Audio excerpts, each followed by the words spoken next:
So Steve, could you give some advice to people if they want to make their own hypnosis recordings? How would they go about doing that? Okay, great question. Now, if somebody wants to make a hypnosis recording, there are two different ways to do it that we normally experience. One way is that they're doing it of an office session. Someone's in an office and they want to record that session, they want to capture it, they want to give it to the person.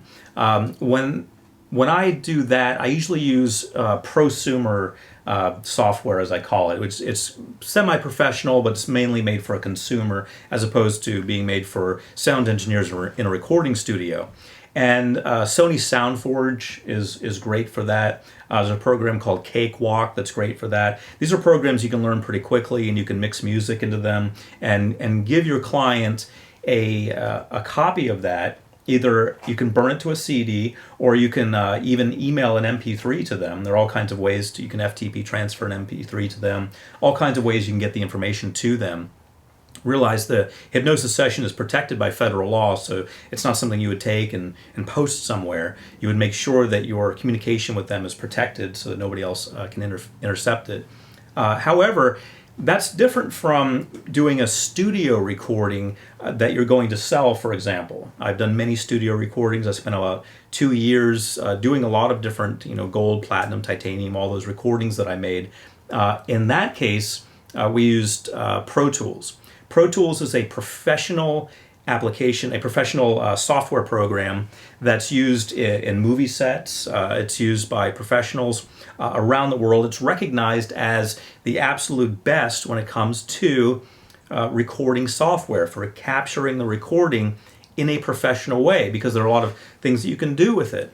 Now, not everyone understands how to use Pro Tools. In fact, I myself, so we used to do it this way. We would have the recording studio set up, two sound engineers in the recording studio, capturing everything, making sure the mic is at the right distance from my mouth, making sure I'm angled the right way, making sure that all of the sound is controlled and so forth. That's the way we used to do it. For 2 years we did it that way. Now the way we do it is they've given me instructions, the basic instructions, where to set the dials, what to press, and so forth. And I know I'm to sit in a certain place and angle a certain way and deliver what I have to say, and then I can stop the recording, capture it. They showed me how to do that, and then I can transfer it to them through FTP, file transfer protocol, which is just the way you send large files. Or if it's a super large file, I can just put it on a hard drive and mail it to them physically.